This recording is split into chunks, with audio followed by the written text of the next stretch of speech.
ഓം നമ ശിവായ. നമസ്കാരം. 2025 എന്ന പുതിയ വർഷം എത്തിച്ചേർന്നിരിക്കുകയാണ്. പുതിയ വർഷം പുതിയ പ്രതീക്ഷകളുമായിട്ട് നമ്മളൊക്കെ മുന്നോട്ട് പോവുകയാണ്. 2025 പിറന്നപ്പോൾ ഈ പുതുവർഷം സർവ്വസൗഭാഗ്യത്തോടും ഐശ്വര്യത്തോടും കൂടി തങ്ങൾക്ക് അനുകൂലമായി വരണമെന്ന് ആഗ്രഹിക്കുന്നവരാണ് നമ്മളെല്ലാവരും, അല്ലേ? പുതുവർഷത്തിൽ ജ്യോതിഷത്തിന് പ്രാധാന്യമുണ്ട്. പുതുവർഷം ചില നക്ഷത്രക്കാർക്ക് നല്ലതും മോശവുമെല്ലാം ബലമായിട്ട് വരും. ഇതിൽ 3 നക്ഷത്രങ്ങൾക്ക് ഇരട്ട രാജയോഗമാണ് പുതുവർഷത്തിലുള്ളത്. ധനഭാഗ്യം പറയുന്നുണ്ട്. ആകെയുള്ള 27 നക്ഷത്രക്കാരിൽ 2025 ഏറെ ഭാഗ്യവും ഉയർച്ചയും ബലമായി പറയുന്ന ആ 3 നക്ഷത്രക്കാർ ആരൊക്കെയാണ് എന്നാണ് നമ്മൾ ഈ വീഡിയോയിലൂടെ അറിയാൻ പോകുന്നത്. ഈ 3 നക്ഷത്രക്കാർക്ക് ഇരട്ട രാജയോഗമാണ്. ധനമുണ്ടാകും, സർവ്വ ഐശ്വര്യങ്ങൾ ഉണ്ടാകും, അഭീഷ്ട സിദ്ധി ഉണ്ടാകും. എല്ലാം കൊണ്ടും ഇവർക്ക് വലിയ അനുകൂലാവസ്ഥയാണ് ഉള്ളത്. അതിൽ ആദ്യത്തെ നക്ഷത്രം പുണർദം നക്ഷത്രമാണ്. പുണർദം നക്ഷത്രത്തിൽ ജനിച്ച ആളുകൾ ചുവന്ന താമരപ്പൂവ് ദേവീക്ഷേത്രത്തിൽ സമർപ്പിച്ച് പ്രാർത്ഥിക്കണം. രോഗാദി ദുരിതങ്ങളിലൂടെ കടന്നു പോകുന്നവർക്ക് ഇത് വലിയ ശമനം നൽകും. ഇവർക്ക് ആഗ്രഹിച്ചതും കൊതിച്ചതുമൊക്കെ നേടിയെടുക്കാൻ ഈ 2025 കഴിയും. ഈശ്വരൻ്റെ അനുഗ്രഹം കൂടി വേണം. അതുകൊണ്ട് ക്ഷേത്രങ്ങളിൽ പോവുക, ഭഗവാനോട് പ്രാർത്ഥിക്കുക. താമരപ്പൂവ്, ചുവന്ന താമരപ്പൂവ് ദേവീക്ഷേത്രത്തിൽ നൽകണം. ആദ്യ 3/4 ഭാഗത്ത് ജനിച്ചവർ മിഥുനവും ബാക്കി കർക്കിടകക്കൂറുമാണ്. ഏത് രാശിയിലാണെങ്കിലും ഈ നാളുകാർക്ക് 2025 രാജയോഗമാണ് പറയുന്നത്. ജോലി രംഗത്ത് വലിയ നേട്ടങ്ങളുണ്ടാകും. പ്രതീക്ഷിക്കാതെ വലിയ ശമ്പളമുള്ള ജോലികളൊക്കെ ലഭിക്കും. ഏറെ നാളായി കാത്തിരിക്കുന്ന, ഇപ്പോൾ സർക്കാർ ജോലിക്കൊക്കെ വേണ്ടി കാത്തിരിക്കുന്ന ആളുകളാണെങ്കിൽ സർക്കാർ ജോലി കിട്ടും. വിദേശത്തൊക്കെ പോകാൻ ആഗ്രഹിക്കുന്നവരാണെങ്കിൽ അങ്ങനെ വിദേശ ജോലിക്ക് അനുകൂലാവസ്ഥയുണ്ട്.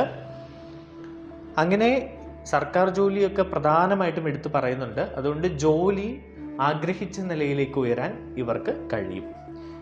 പിന്നെ ലോട്ടറി ഭാഗ്യവും ഇവർക്കുണ്ടാകുമെന്നാണ് പറയുന്നത്. അപ്പോൾ ഒരു ഭാഗ്യമൊക്കെ എടുത്ത് പരീക്ഷിച്ച് നോക്കാവുന്നതാണ്. അതായത് പ്രതീക്ഷിക്കാതെ ഇവരുടെ കൈകളിലേക്ക് കുറേ ധനം വന്ന് ചേരും. ഇപ്പോൾ ലോട്ടറിയിലൂടെ ആകാം, മറ്റ് നറുക്കെടുപ്പിലൂടെ ആകാം, അല്ലെങ്കിൽ മറ്റേതെങ്കിലും വിധേനയൊക്കെ ഇവരിലേക്ക് സൗഭാഗ്യവും സർവ്വ ഐശ്വര്യവും ധനയോഗവും ഒക്കെ വരുന്നു. ദുഃഖങ്ങളിലൂടെ കടന്നു പോകുന്നവർക്ക് ആശ്വസിക്കാൻ പല കാര്യങ്ങളും ഈ 2025 ഈ പുണർദം നക്ഷത്രക്കാർക്ക് ലഭിക്കും.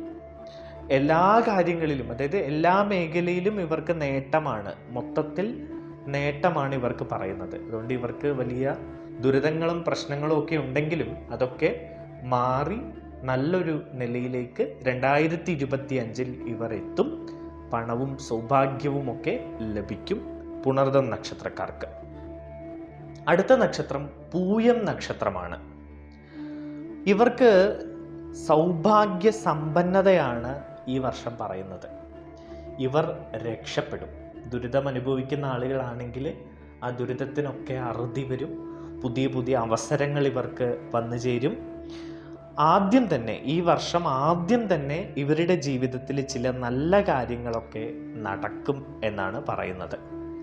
വീട്ടിൽ ചില മംഗളകർമ്മങ്ങൾ നടക്കും. ഏറ്റവും അനുകൂലമായിട്ടുള്ള വർഷമാണ് പൂയം നക്ഷത്രക്കാരെ സംബന്ധിച്ച് 2025. ആഗ്രഹിച്ച കാര്യങ്ങൾ നേടിയെടുക്കാനൊക്കെ സാധിക്കും. ആദ്യ വ്യാഴാഴ്ച കണ്ണന് കദളിപ്പഴം സമർപ്പിച്ച് പ്രാർത്ഥിക്കണം. ആഗ്രഹിച്ചത് ഇവർക്ക് നടന്നു കിട്ടും. കണ്ണൻ്റെ അനുഗ്രഹം ഉണ്ടാകും. അതുകൊണ്ട് ആദ്യത്തെ വ്യാഴാഴ്ച കദളിപ്പഴം ഭഗവാനെ സമർപ്പിക്കുക, എന്നിട്ട് പ്രാർത്ഥിക്കുക. ആഗ്രഹിച്ചതൊക്കെ നേടും. ക്ഷേത്രങ്ങളിലൊക്കെ പോവുക, ദൈവത്തോട് പ്രാർത്ഥിക്കുക. ഭാഗ്യത്തോടൊപ്പം ദൈവാനുഗ്രഹം കൂടി വേണമല്ലോ.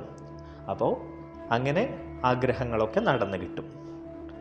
ആഗ്രഹിച്ചത് ഇവർക്ക് നടന്നു കിട്ടുമെന്ന് മാത്രമല്ല, കർമ്മരംഗത്ത് വലിയ വിജയമാണ് ഇവർക്ക് പറയുന്നത്. അത് ലഭിക്കും. ഇവർക്കും ലോട്ടറി ഭാഗ്യം പറയുന്നുണ്ട്. പ്രതീക്ഷിക്കാതെ ഇവരുടെ കൈകളിലേക്കും കുറച്ച് പണമൊക്കെ എത്താനുള്ള സാധ്യത കാണുന്നുണ്ട്. ലോട്ടറിയോ മറ്റ് നറുക്കെടുപ്പുകളോ കുറിയോ അങ്ങനെയുള്ളതൊക്കെ വീഴാനുള്ള സാധ്യതയാണ് ഈ നക്ഷത്രക്കാരെ സംബന്ധിച്ചും പറയുന്നത്. അതുകൊണ്ട് ലോട്ടറിയൊക്കെ എടുത്ത് പരീക്ഷിക്കാവുന്നതാണ്. പ്രധാനപ്പെട്ട ദേവാലയങ്ങളിലൊക്കെ ദർശനം നടത്തുന്നത് നല്ലതാണ്. സൗഭാഗ്യ സമ്പന്നത ഇവർക്ക് ലഭിക്കും. ഇരട്ട രാജയോഗ ഫലമായി ഇവർക്ക് പറയാവുന്നതാണ്. അത്രയ്ക്ക് ഉയർച്ചയുണ്ടാകുമെന്നാണ് ചൂണ്ടിക്കാണിക്കുന്നത്. അതുകൊണ്ട് മോശമല്ല, 2025 നല്ല വർഷമാണ് പൂയം നക്ഷത്രക്കാരെ സംബന്ധിച്ച്. അടുത്ത നക്ഷത്രം, മൂന്നാമത്തെ ആ നക്ഷത്രമാണ് ആയില്യം നക്ഷത്രം. ആയില്യം നക്ഷത്രക്കാരെ സംബന്ധിച്ച് പറയുകയാണെങ്കിൽ ഇവർക്ക് 2025 ഇടപെടുന്ന കാര്യത്തിലൊക്കെ വിജയമാണ് പറയുന്നത്. ജോലിയില്ലാത്തവർക്ക് ജോലി ലഭിക്കും. ഇവർ നാഗരാജാവിനെ പ്രീതിപ്പെടുത്തി മുന്നോട്ട് പോകുന്നത് ഇവർക്ക് വലിയ ഐശ്വര്യങ്ങളും സമ്പന്നതയുമൊക്കെ കൊണ്ടുതരും എന്നാണ് പറയുന്നത്. അപ്പോൾ നാഗരാജാവിനെയൊക്കെ പ്രീതിപ്പെടുത്തി വഴിപാടുകളൊക്കെ നടത്തി നാഗരാജാവിൻ്റെ ക്ഷേത്രങ്ങളിലൊക്കെ പോയി പ്രാർത്ഥിക്കുക. മണ്ണാറശാലയൊക്കെ പോകാൻ കഴിയുന്നവർ അവിടെയൊക്കെ പോവുക. അവിടെ ചില വഴിപാടുകളൊക്കെ നടത്തുക. അത് നിങ്ങൾക്ക് കൂടുതൽ ഐശ്വര്യങ്ങൾ കൊണ്ട് തരും. നവഗ്രഹ പൂജ, ഗണപതിക്ക് മോദക വഴിപാട് എന്നിവയൊക്കെ നല്ലതാണ് ആയില്യം നക്ഷത്രക്കാരെ സംബന്ധിച്ച്. അതുകൊണ്ട് ഇതൊക്കെ ചെയ്യാൻ ശ്രമിക്കുക. ഗണപതി ക്ഷേത്രങ്ങളിൽ പോവുക, നവഗ്രഹ പൂജയൊക്കെ ചെയ്യുക.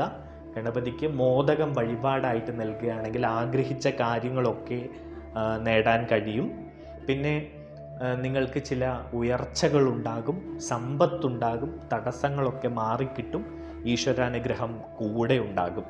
മറ്റൊന്ന്, ശിവന് മഹാമൃത്യുഞ്ജയ ഹോമം നടത്തുന്നത് നല്ലതാണ്. ശിവഭഗവാനെ മനസ്സുരുകി പ്രാർത്ഥിച്ച് മഹാമൃത്യുഞ്ജയ ഹോമം നടത്തുന്നതും ശിവഭഗവാന്റെ അനുഗ്രഹം കിട്ടാൻ നിങ്ങളെ സഹായിക്കും. ഇവരുടെ ജീവിതത്തിൽ ഈ വർഷം 2025 ഉയർച്ചയുണ്ടാകുമെന്നാണ് പറയുന്നത്. ആഗ്രഹിക്കുന്നത് നേടിയെടുക്കാനൊക്കെ ഇവർക്ക് സാധിക്കും. അതുകൊണ്ട് അതൊന്നും പേടിക്കേണ്ട ആവശ്യമില്ല. പല പല കാര്യങ്ങൾ നിങ്ങൾക്ക് നേടിയെടുക്കാൻ കഴിയും. രോഗഭീതിയുള്ള ആളുകൾക്ക് അതൊക്കെ മാറിക്കിട്ടും. ധനപരമായ പ്രശ്നങ്ങളൊക്കെ അവസാനിക്കാൻ പോവുകയാണ്. ആഗ്രഹിച്ചതോ കൊതിച്ചതോ ആയ കാര്യങ്ങളൊക്കെ നടന്നു കിട്ടുന്നതായി കാണുന്നു. പല കാര്യത്തിലും വലിയ ഉയർച്ചയാണ്. അപ്പോൾ വരുന്ന നാളുകളിൽ ഇവർക്ക് വലിയ ഉയർച്ചയുണ്ടാകുന്നു. ജോലി ലഭിക്കും, പണം ലഭിക്കും, സമ്പത്ത് ലഭിക്കും, സർവ്വസൗഭാഗ്യങ്ങൾ ലഭിക്കും. ഇപ്പോൾ 2025 ഇരട്ട രാജയോഗമുള്ള 3 നക്ഷത്രക്കാരാണ് ഈ പറഞ്ഞത്. അപ്പോൾ എല്ലാവരും ഈശ്വരനെ ഭജിക്കുക. നമ്മുടെ കഷ്ടകാലവും ഒക്കെ തീരാൻ നമ്മൾ പ്രാർത്ഥിക്കുക കൂടി വേണമല്ലോ. അപ്പോൾ എല്ലാവർക്കും നല്ലതായിരിക്കട്ടെ 2025.